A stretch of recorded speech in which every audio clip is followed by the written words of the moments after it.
S'il y a bien une chose que Limoges et Clermont ont en commun, c'est la qualité franchement médiocre du réseau ferré qui les entoure. Pour en faire le constat, on s'est rendu à Clermont-Ferrand dimanche dernier pour la manifestation de la colère des Centrins, épisode 2, 4 mois après celle qui s'est déroulée à Limoges fin janvier et qui avait réuni pas mal de monde. Faute de train, on s'y rend en voiture avec toute l'équipe de Limoges, mais on attrape quand même un TER à Volvic, le dernier tronçon de la ligne entre Clermont et Ussel, encore ouvert aux voyageurs.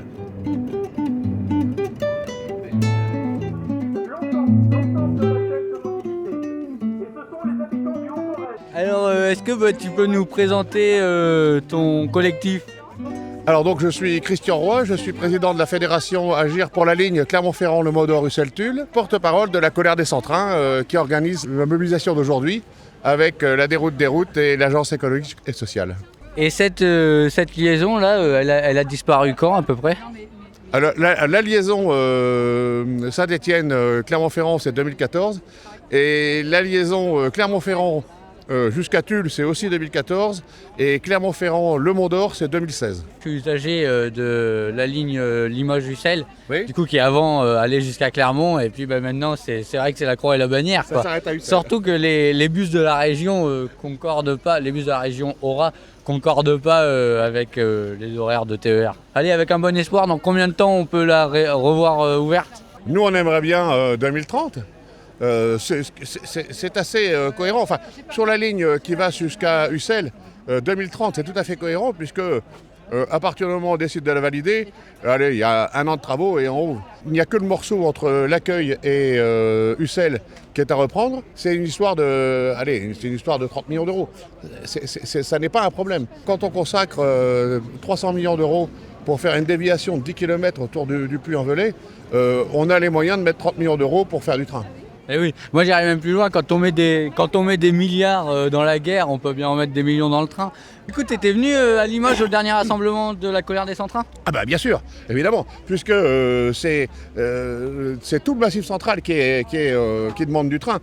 Ça va de Nevers jusqu'à Bordeaux, en passant par Nîmes et Poitiers. Donc c'est quand même un grand secteur. La colère des Centrins, c'est 43 organisations. Associations et syndicats, et donc c'est quand même beaucoup de monde. Oui, et d'ailleurs, moi je trouve ça assez impressionnant parce que la colère des Centrins, du coup, c'est une forme de collectif qui montre sa pertinence parce que ça a du poids politique. Il y a quelques réceptions de temps en temps dans les beaux palais là-haut, mais il y a eu des avancées. Des promesses, il y en a pléthore. Mais pour l'instant, on n'a eu aucun engagement. Oui, en tout cas, merci d'avoir répondu aux questions. On va aller voir les autres clubs. Allez-y.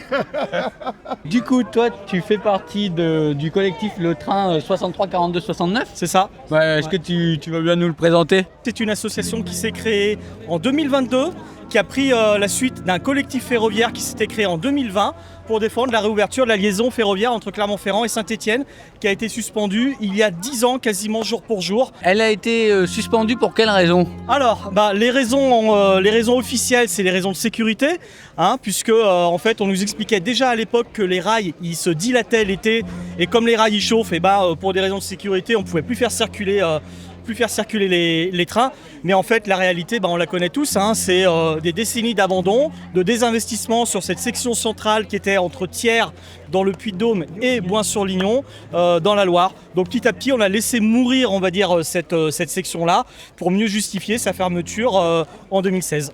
Et alors à l'heure actuelle, est-ce que cette ligne est encore utilisée par du fret ? Alors, on a un petit peu de fret en fait qui est utilisé sur la partie entre Clermont-Ferrand et Thiers. On a des trains qui viennent jusqu'à Lezoux, c'est des trains d'huile. Et puis on a un petit peu de fret aussi encore de l'autre côté qui subsiste, mais c'est assez compliqué. Du côté de la Loire, c'est les trains de verre pour les verreries.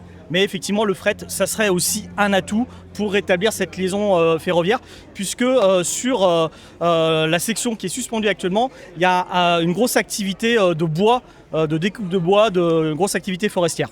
Oui, qui engendre des camions du coup sur la route. C'est vrai qu'aujourd'hui, on a des camions qui traversent le centre-ville de Noiretable notamment, des gros camions, des énormes camions, où il y a 25-30 ans, le bois il partait par le rail. Bonjour à vous, donc nous avec Christian, nous sommes élus à la mairie de Noiretable et nous sommes venus en tant qu'élus défendre et soutenir la ligne et la réouverture de la ligne surtout. Nous, on a besoin de cette ligne parce qu'en plus, on a de la chance d'avoir un lycée forestier. Et pour les élèves qui se rendent à ce lycée forestier à Noir-Étable, ils viennent de tout horizon. Et pour eux, c'est difficile de... Donc il y a des lignes de bus, certes, mais ce n'est pas des horaires qui accordent aux élèves. Donc souvent, c'est les familles qui doivent les emmener. Et pour eux, c'est pas facile, quoi. En tant qu'élu, est-ce que vous avez des interlocuteurs au niveau de l'État qui sont plutôt positifs à cette démarche? Interlocuteurs,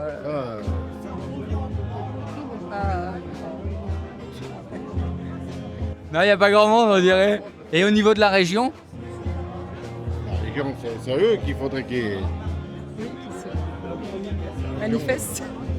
On a 3 interlocuteurs principaux. On a SNCF Réseau, on a l'État français et la région. SNCF Réseau, vous le savez, c'est le gestionnaire de l'infrastructure. C'est en quelque sorte, on pourrait dire, le propriétaire délégué. Mais le propriétaire, ça reste l'État, d'accord? Et puis on a aussi la région Auvergne-Rhône-Alpes, qui est l'autorité organisatrice des transports. Donc c'est elle qui décide de comment elle veut appliquer sa politique de transport au niveau de la région qu'elle dirige. Aujourd'hui, la région Auvergne-Rhône-Alpes, c'est très clair, elle n'a pas émis l'intention de dire formellement auprès de l'État, nous, on veut remettre des trains entre Clermont-Ferrand et Saint-Étienne. Voilà. Donc en fait, on est aussi un peu dans un jeu de billard pratiquement à 3 bandes, entre ces 3 entités. Donc chacun se renvoie un petit peu les responsabilités. Mais il ne faut pas oublier aussi la responsabilité de l'État, qui est le propriétaire de l'infrastructure. À quel horizon on peut imaginer et on peut surtout imaginer, souhaiter voir cette liaison réouvrir? Alors à partir du moment où une décision est prise, il faut compter entre 5 et 7 ans minimum. Le temps de faire toutes les enquêtes, toutes les études, de faire les montages financiers. Donc déjà ça c'est incompressible. Maintenant aujourd'hui où est-ce qu'on en est? Aujourd'hui on en est qu'il y a toujours ce jeu de on se renvoie à la balle, etc. Moi comme je dis, personne n'est contre, d'accord, mais personne ne montre formellement un réel intérêt. Il n'y a aucune raison qu'une ligne qui est suspendue depuis plus de 5 ans ne puisse pas rouvrir, puisque ça a été le cas entre Montrégeau et Luchon très récemment, c'était l'année dernière, il y a 1 an jour pour jour, pour la région Occitanie. Vous étiez venu à Limoges au dernier rassemblement de la colère des Centrins? Nous étions à Limoges, l'association Le Train 63 42 69 était à Limoges. Ça nous a permis de faire connaissance et puis aussi de voir que on n'était pas les seuls. Que le problème de la ligne Clermont-Ferrand-Saint-Étienne, c'est un problème, on va dire, assez emblématique parce que c'est 2 grandes métropoles. Mais en fait, quand on dézoome, on s'aperçoit que on a Limoges-Angoulême, on a Clermont-Ferrand-Bordeaux par la ligne qui passe par Ussel et d'autres transversales. Aujourd'hui, le sujet, et j'aurai l'occasion de le rappeler tout à l'heure, ce sont les transversales. L'État a abandonné ces transversales, les a fourrier en quelque sorte aux régions qui n'ont pas forcément la volonté ou les moyens et qui du coup empêchent, ne permettent pas les réouvertures. Et nous aussi, aux Médias On est là, on a besoin de moyens. Donc si vous pouvez nous soutenir, n'hésitez pas à le faire sur mediaonestla.fr. On a pour objectif de réunir 100 soutiens mensuels d'ici la fin du mois de juin. On est déjà à 36, donc ça avance bien, mais on a encore besoin de votre aide. Bon allez, retour à Clermont. Alors moi je suis Marianne Maximi, je suis députée de la première circonscription du Puy-de-Dôme et donc membre de la France Insoumise. Vous êtes ici parce qu'il y a un rassemblement pour défendre les petites lignes et notamment toutes les lignes qui traversent le Massif central. Comme vous êtes député, disons, est-ce que vous avez des interlocuteurs? Alors c'est difficile parce que nous par exemple on a le ministre des Transports qui est venu la semaine dernière ici à Clermont-Ferrand parce que comme pour Limoges, nous on a les 2 lignes, les lignes sœurs, c'est-à-dire la POLT et la Paris-Clermont qui vont très très mal. Donc le ministre descend toujours pour ça, mais jamais pour parler des autres petites lignes. Et à chaque fois on essaye de les glisser quand même dans la discussion, que par exemple les TER, alors ils se reportent toujours sur la région, sauf que nos lignes du quotidien, celles qui sont aussi essentielles à la vie des gens, parce que nous on devient un cul-de-sac ferroviaire à Clermont-Ferrand, alors déjà on est mal desservi pour arriver, mais une fois qu'on est là, il n'y a plus grand-chose. Donc on essaye à chaque fois d'interpeller le ministère sur ces questions des lignes du quotidien qui sont utiles aux gens pour aller bosser, pour aller voir leur famille. Mais évidemment, il n'y a jamais de réponse à la hauteur de ce qu'on attend sur les réouvertures, sur l'engagement financier qui est nécessaire. Donc voilà, et c'est une bataille qu'on mène à l'Assemblée. Moi je la mène notamment pendant le budget, parce que je suis à la Commission des Finances, donc on dépose des amendements sur les dépenses, notamment liées au transport, aux mobilités et tout ça. Mais je suis aussi tout le temps présente aux côtés à la fois des cheminots et des cheminotes quand ils se mobilisent pour leurs conditions de travail, parce qu'elles sont essentielles, elles disent beaucoup de la condition aussi qu'ont les voyageurs pour se déplacer. Et puis auprès des collectifs, des associations, parce qu'on en a beaucoup en Auvergne sur les petites lignes qui sont fermées. Par exemple, on ne peut plus relier Clermont-Ferrand à Saint-Étienne par le train. Imaginons, là, il faut faire table rase du passé et se placer dans un monde à venir. pensez que dans combien de temps le Massif central pourrait retrouver toutes ses voix? Il y a une élection présidentielle, il faut que ça soit un débat en fait de l'élection présidentielle. C'est important aussi, il ne faut pas se laisser piéger par des questions qui ne concernent pas les gens. Et justement celle-ci, quand on se déplace ici dans notre région, on sait que le train il a attendu partout, à un tarif accessible aussi, parce que ça c'est un autre enjeu. Mais il faut réinvestir massivement, il faut que l'État reprenne la main sur ces questions de mobilité, de transition écologique, parce qu'elles sont évidemment tout à fait liées, et de conditions de travail pour les personnes qui font aussi rouler ces trains en toute sécurité. Et alors le ministre du Transport, quand il vient à Clermont-Ferrand et qu'il parle donc de la ligne Intercité, donc il en parle, il ne parle pas des autres. Est-ce qu'il prend des engagements sur la ligne Intercité au moins? On attend toujours, mais comme pour vous, la livraison des rames oxygène qui nous sont encore annoncées avec un peu de retard. Alors beaucoup moins que les dernières fois, mais ça fait des années qu'on attend. Et ça ne réglera pas tout parce qu'il manque des investissements depuis 30 ans sur notre ligne. Là, ils nous ont réannoncé, je crois, 450 millions supplémentaires. Mais ça paraît énorme parce que c'est des millions, mais en fait, pour remettre en état toutes les rails, toute l'électricité, c'est pas beaucoup. Est-ce que vous parvenez aussi à parler au sein du conseil régional? Est-ce qu'il y a des relais? Comment on se positionne? Enfin non, je sais comment ils se positionnent, mais disons, quelle est l'ambiance là-bas? L'ambiance, c'est Laurent Wauquiez qui est encore en soum-soum président du conseil régional. Donc on se rend bien compte que dans son logiciel, c'est ouverture de la concurrence. Nous, l'Auvergne, on a été rattaché à la région Rhône-Alpes et on voit juste sur les matériels roulants qu'on nous donne, on est la poubelle en fait de Rhône-Alpes. On récupère tous les vieux trains pourris qui n'ont pas de clim notamment, qui sont très petits, pas adaptés. Donc on voit bien que la région en fait en a peu à faire de la question du train. Ils préfèrent faire des routes par exemple, et c'est là ce qui est intéressant, c'est que l'argent qu'on investit pour construire des nouvelles routes, on a des batailles en Haute-Loire notamment sur une route nationale qui est inutile, mais comme pour la A69, on voit toutes ces luttes-là qui sont essentielles et qui sont menées parce que c'est absurde dans le moment, et il fait aujourd'hui 35 degrés, on se rend compte qu'on va avoir besoin de se déplacer autrement et il faut de la thune pour le train. Et pas pour les routes. Est-ce que toi tu fais partie d'un des collectifs là, qui est présent? Alors, moi je suis dans un syndicat qui s'appelle Sudrail, on fait partie des gens qui travaillent à la SNCF. Et du coup, on se bat tous les jours pour obtenir un service public de transport décent. Et malheureusement, aujourd'hui, c'est pas la ligne politique qui est en train de se dessiner. Et cette ligne politique qui ne se dessine pas, vous la sentez à l'intérieur de la SNCF? Oui, non seulement on la sent, mais on la subit, puisque tous les jours, on nous supprime des emplois qui sont nécessaires en bas à la circulation des trains. Et malheureusement aujourd'hui, on en arrive à l'extrémité de fermer des lignes faute de financement. Et du coup, c'est les usagers qui trinquent, puisqu'il n'y a plus de train pour beaucoup de personnes. Et notamment ici en Auvergne, on a des tronçons qui n'existent plus sur l'ouest et sur l'est. Et c'est compliqué parce que les gens sont à nouveau obligés de prendre leur voiture alors qu'il existe des transports écologiquement responsables. Et on pense que nous, la voiture, au contraire, faudrait la limiter au dernier kilomètre pour rentrer chez soi, mais pas pour faire 30, 40, 50 km.